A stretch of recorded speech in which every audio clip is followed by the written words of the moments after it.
وہ شہزادہ جس کو 73 برس کی عمر میں تخت و تاج نصیب ہوا، وہ شہزادہ جسے شاہی محل کی جگہ بورڈنگ سکول میں رہنا پڑا، وہ شہزادہ جسے اداکاری کا شوق تھا، وہ شہزادہ جس نے ایئر فورس اور نیوی جوائن کی، وہ شہزادہ جس کی بیوی کی مقبولیت نے اسے حسد میں مبتلا کر دیا تھا، وہ شہزادہ جو دین اسلام کی طرف مائل ہوا۔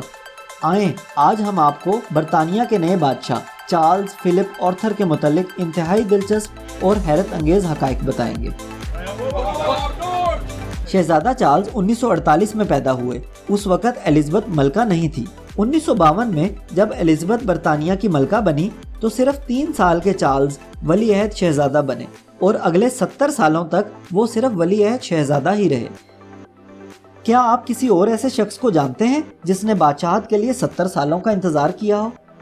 اپنے بچپن میں شہزادہ چارلز بہت ہی شرارتی تھے اور شاہی محل میں دی جانے والی تعلیم پر بھی توجہ نہ دیتے تھے، اس لیے وہ برطانوی تاریخ کے پہلے ایسے شہزادے تھے جنہیں پبلک سکول میں داخلہ دلوایا گیا۔ لیکن 2 سکول بدلنے کے بعد بھی چارلز نے تعلیم پر توجہ نہ دی، اسی لیے 9 سال کی عمر میں ان کے والد فلپ نے انہیں بورڈنگ سکول میں داخل کروایا۔ شہزادے کا پڑھائی میں تو دل نہیں لگتا تھا، لیکن اداکاری میں ضرور لگتا تھا۔ آپ خود ہی دیکھیے۔ And here I am, showing just how adaptable the sports commentator can be. Most exciting, ladies and gentlemen. یہ بات شہزادہ چارلز نے خود ایک انٹرویو میں بتائی کہ اگر میں ولی عہد شہزادہ نہ ہوتا تو ایکٹنگ ضرور کرتا۔ سن 1969 میں 20 سال کی عمر میں انہوں نے باضابطہ طور پر اپنے منصب کا حلف اٹھایا، جس کے بعد انہیں سرکاری دورے بھی کرنے ہوتے اور سرکاری تقریبات میں شامل بھی ہونا پڑتا تھا۔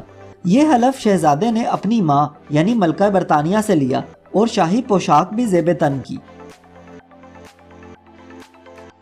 Charles, Prince of Wales, to become your liege man of life and limb. 1970 میں شہزادہ چارلز نے رائل ایئر فورس جوائن کی اور جہاز اڑانے کی تربیت حاصل کی۔ ویڈیو میں نظر آنے والے اس جنگی جہاز کو شہزادہ چارلز نے ہی اڑایا، لیکن وہ بہت زیادہ تربیت یافتہ پائلٹ نہ بن پائے اور ایک بار جہاز کو کریش لینڈ بھی کرنا پڑا، جس کے بعد انہوں نے آئندہ سے جہاز نہ اڑانے کا فیصلہ کیا۔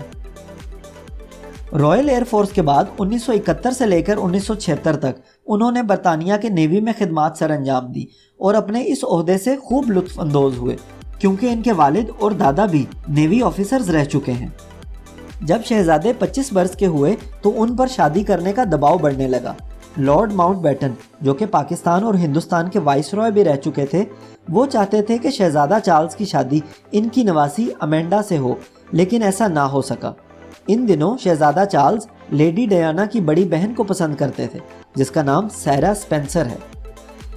اس کے علاوہ اس وقت کے امریکی صدر رچرڈ نکسن چاہتے تھے کہ چارلز کی شادی ان کی بیٹی سے ہو، لیکن فروری 1981 میں چارلز کی منگنی ڈیانا سپینسر سے ہوئی، جنہیں ہم لیڈی ڈیانا کے نام سے جانتے ہیں، اور اسی سال جولائی میں ایک شاندار تقریب میں دونوں کی شادی ہو گئی۔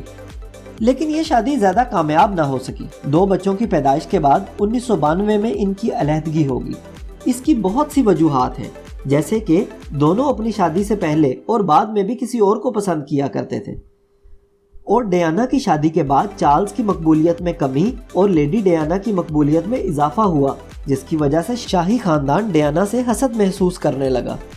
ڈیانا اتنی مقبول ہو گئی تھی کہ لوگ انہیں شہزادہ چارلز سے زیادہ اہمیت دیتے تھے، اور یہ اس لیے نہیں کہ وہ شاہی خاندان سے منسلک ہو گئی تھی، بلکہ اس لیے کہ لوگوں کے ساتھ ان کا رویہ بہت اچھا تھا۔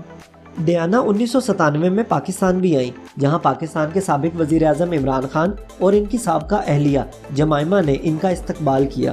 اس کے بعد انہوں نے شوکت خانم ہاسپٹل کا دورہ کیا اور ڈھیروں خوشیاں سمیٹ کر واپس چلی گئی۔ لیکن اس کے بعد سال 1997 میں ڈیانا ایک کار حادثے کا شکار ہو گئی اور شہزادہ چارلز انہوں نے اپنے دونوں بیٹوں کی پرورش میں وقت گزارنا شروع کر دیا۔ یاد رہے کہ بادشاہ چارلز کے 2 ہی بیٹے ہیں، جن میں اب شہزادہ ولیم ولی عہد شہزادہ بن چکے ہیں۔ اس کے علاوہ صرف 21 برس کی عمر سے ہی شہزادہ چارلز کو ماحولیاتی آلودگی سے ہونے والے خطرات کی وجہ سے فکر مند دیکھا گیا۔ آج کل تو ہم سب کاربن ایمیشنز اور اوزون لیئر کی تباہی سے پریشان ہیں، لیکن اس دور میں انوائرمنٹل پولیوشن کی کسی کو خبر تک نہ تھی۔ اس کے علاوہ ناپید ہونے والے جانوروں کے لیے بھی شہزادہ چارلز نے ادارہ قائم کیا۔